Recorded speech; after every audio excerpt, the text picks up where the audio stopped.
Olá, muito bom dia. Muito obrigado mais uma vez pela sua companhia. Está começando mais um programa Agronegócio e eu desejo a você muita paz e muita saúde. E no programa de hoje nós vamos falar do mercado do milho, muito importante nesse momento da safra brasileira.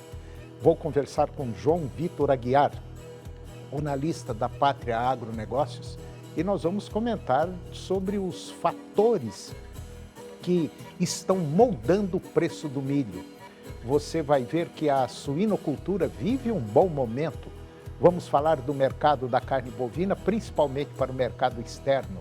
E vamos comentar também do setor de proteína animal, de frango e bovinos, que vive um bom momento para os produtos brasileiros. O programa Agronegócio já está no ar.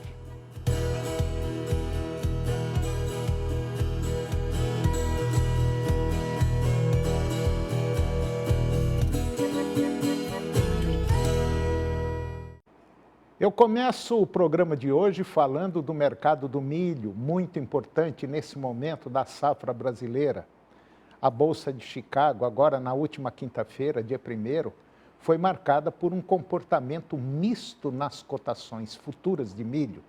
Enquanto os contratos mais próximos registraram quedas, os vencimentos mais distantes apresentaram valorização. Durante a semana, o USDA divulgou volumes robustos de vendas externas, reforçando a percepção de firme demanda internacional, o que pode levar a ajustes nos estoques finais da temporada 24-25. Ainda assim, o bom andamento do plantio norte-americano, acima da média das últimas 5 safras, sustenta expectativas de uma oferta confortável para a temporada 25-26, limitando o avanço dos preços. No Brasil, a pressão veio do cenário interno, com projeções favoráveis para a produção da segunda safra, além da influência das condições climáticas que seguem no radar para o início de maio. O contrato para maio agora deste ano encerrou o pregão com baixa de 0,64% e foi cotado a $4,64 por bushel, ou $10,96 por saca. No mercado físico brasileiro, a ausência de negociações, agora na última quinta-feira, dia 1º, em função do feriado nacional, manteve como última referência o fechamento da quarta-feira, dia 30, quando a saca foi negociada a R$ 80,13 em Campinas, São Paulo, uma leve desvalorização de 0,3% no comparativo diário. Já na Bolsa, na B3, os contratos futuros de milho terminaram o pregão do dia 30 de abril em queda, e o contrato com vencimento em maio de 2025 recuou 0,14%, encerrando o dia cotado a R$ 76,14 por saca.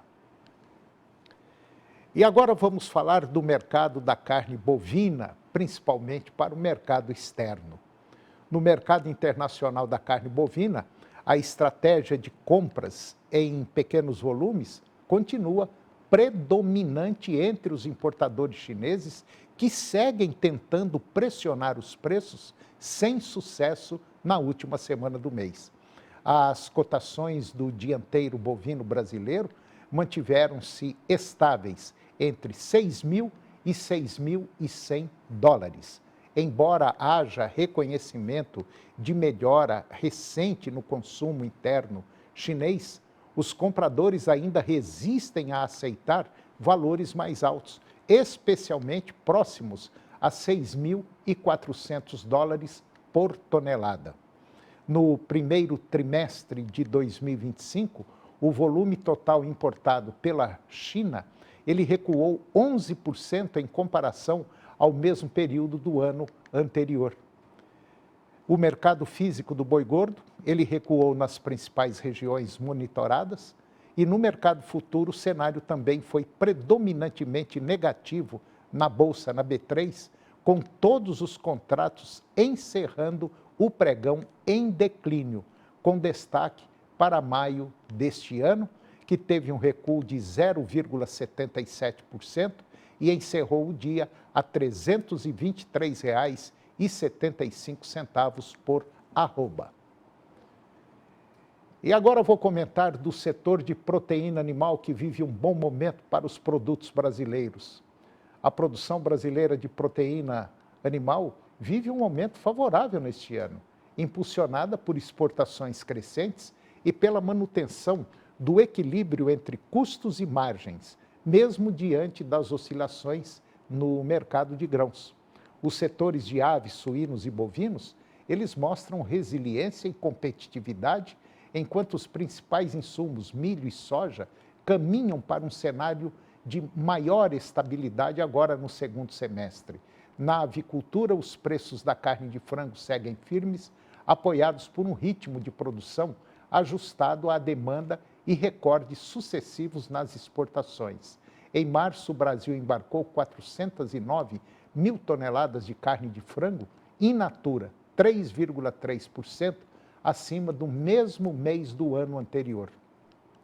O preço médio do quilo do frango congelado no estado de São Paulo atingiu quase R$ 9,00 em abril, refletindo a valorização no mercado externo e a boa relação de troca frente à carne bovina.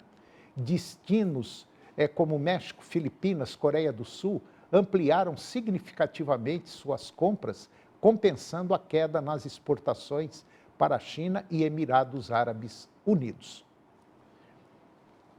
A suinocultura também se beneficia de forte demanda internacional.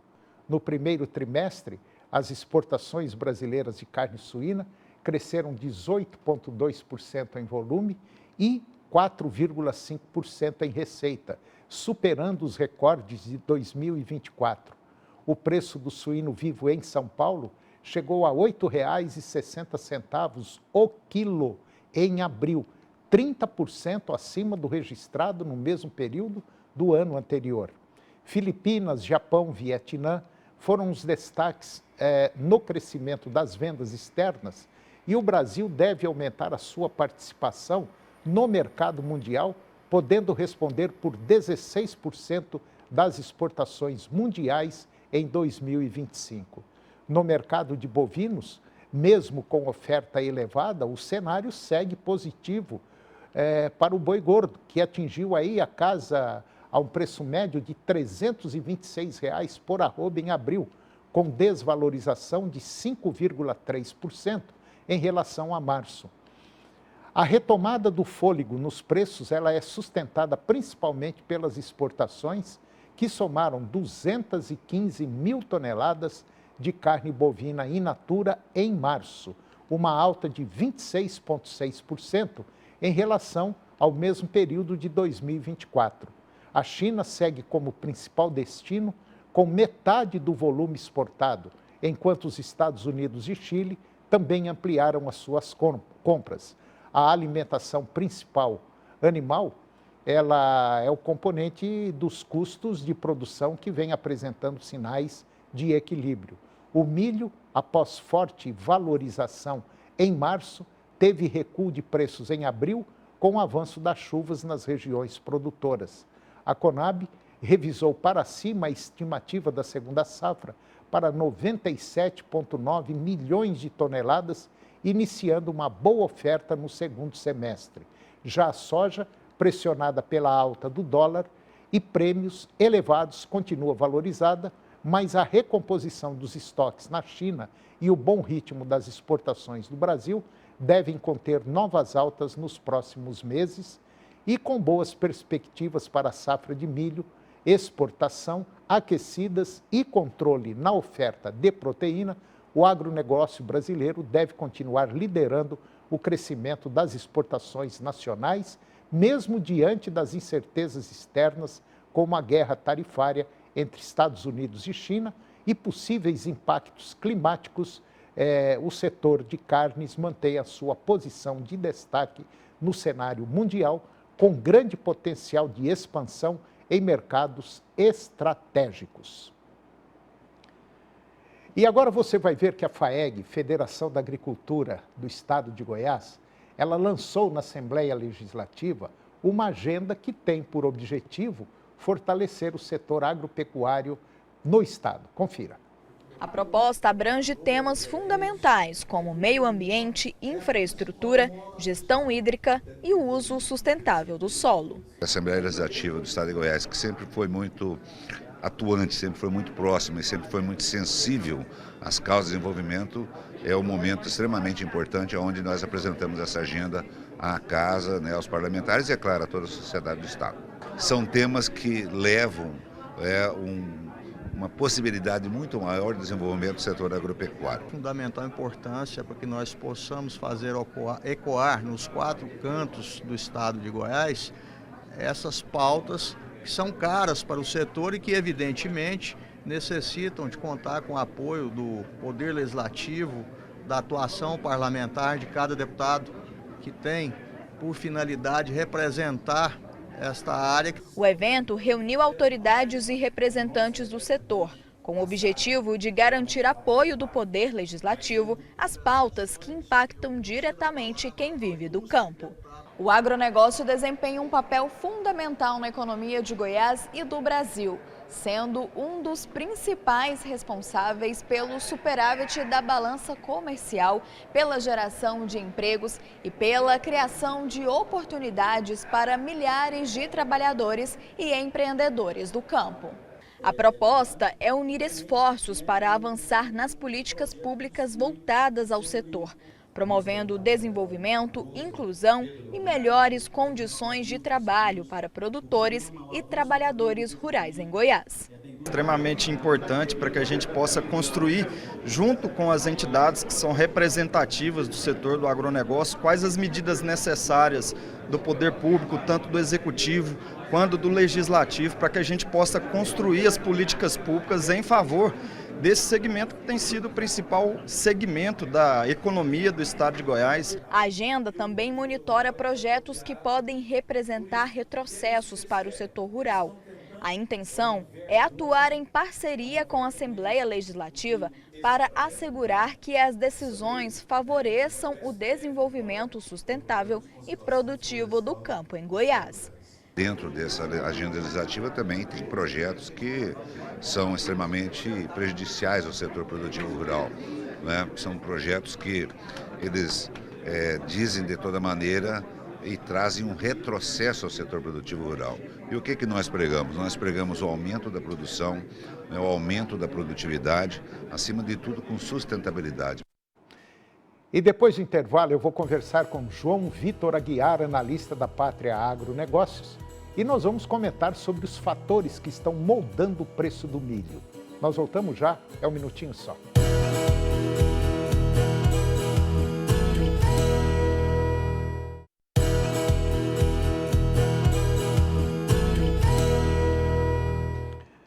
Nós estamos de volta e agora eu vou conversar com João Vitor Aguiar.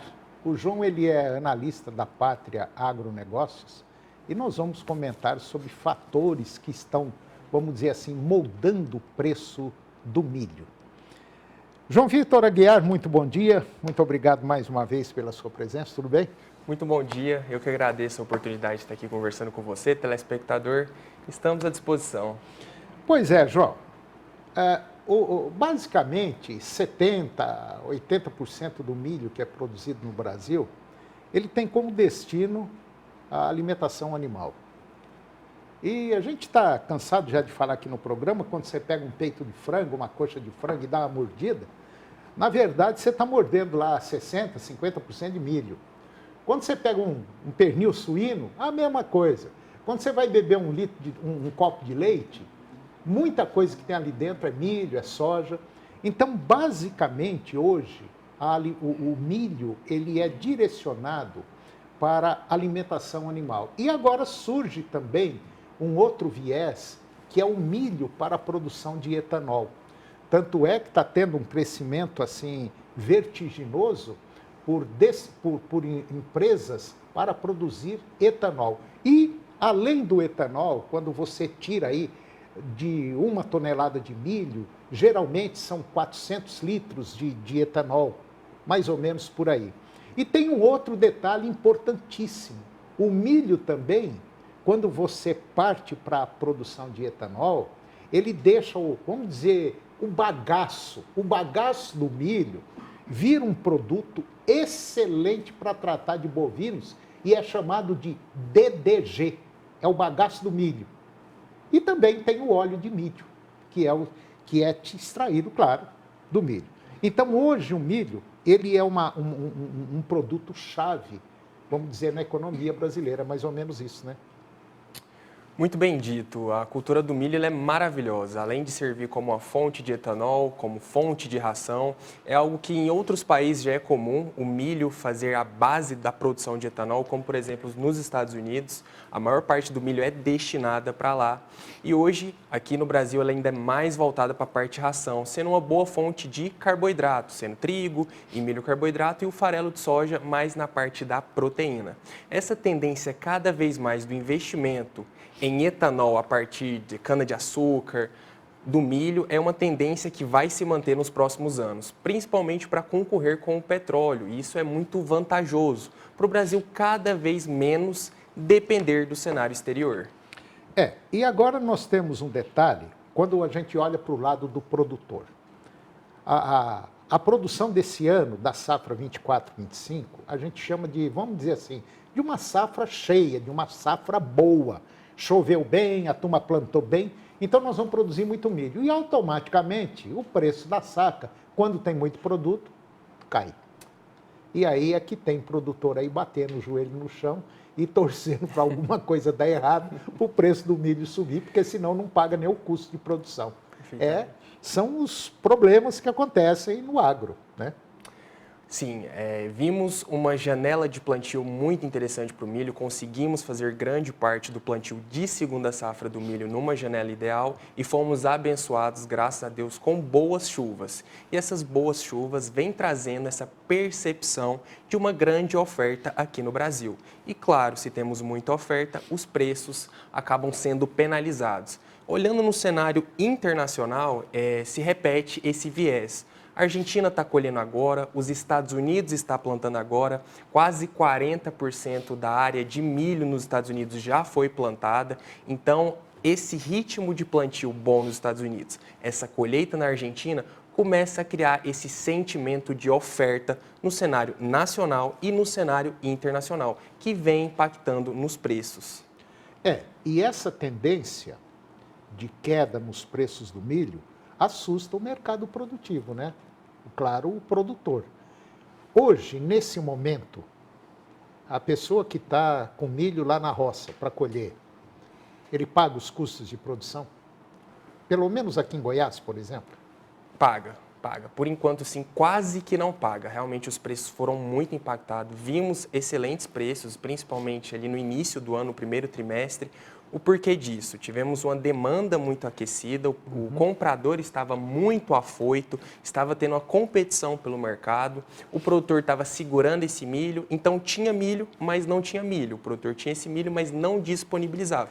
E tudo isso colaborou para esse aumento. E o que a gente está vendo? Uma queda progressiva no preço do milho, dificultando até a pagar a conta, levando em consideração o preço dos insumos.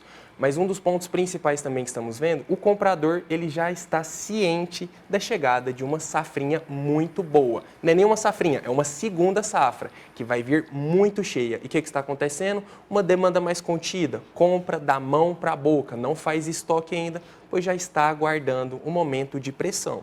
E vai lembrar, produtor, boca da colheita são os menores preços, onde não tivemos os piores preços na boca da colheita. Época de pandemia, com o pico do dólar, e quando temos quebra de safra.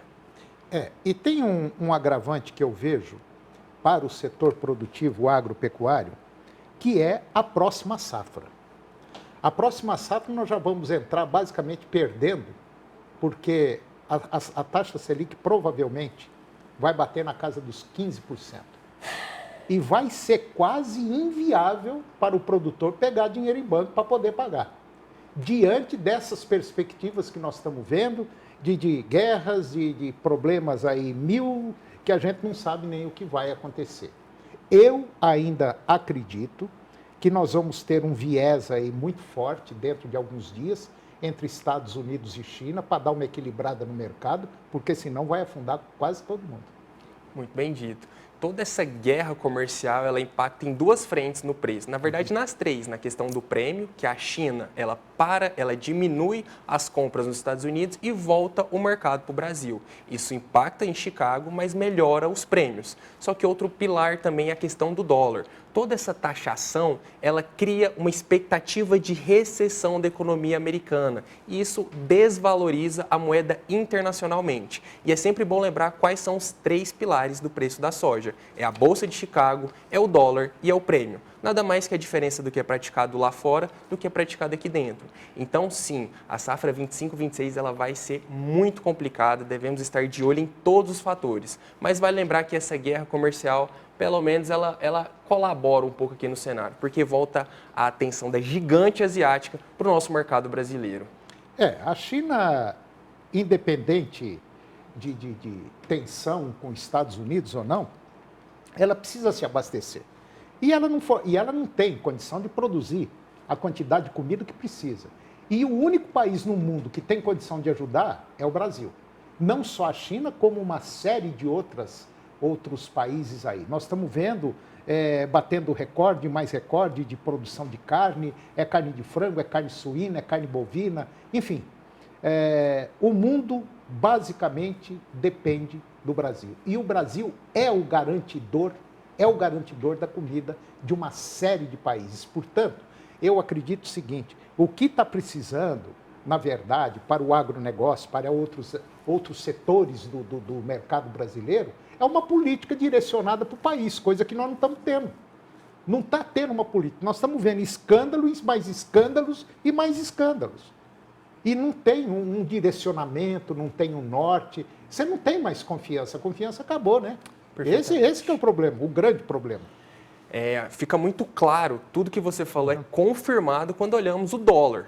Como é que funciona o dólar? O que faz o dólar aumentar? O que faz o dólar diminuir? Nada mais a quantidade de dólares que estão aqui no Brasil. Hoje o que dita essa valorização é a confiança que o investidor internacional tem de colocar os seus dólares aqui no Brasil. Se não tem muito dólar circulando aqui no Brasil, a moeda brasileira perde força no cenário internacional. E com todo esse caos, esse desgoverno fiscal, é óbvio que o Brasil ele lidera o pódio de maior perda de investimentos americanos. E tudo isso impacta na nossa cesta básica. É claro. 2/3 da cesta básica dolarizada. É muito importante a gente reiterar isso.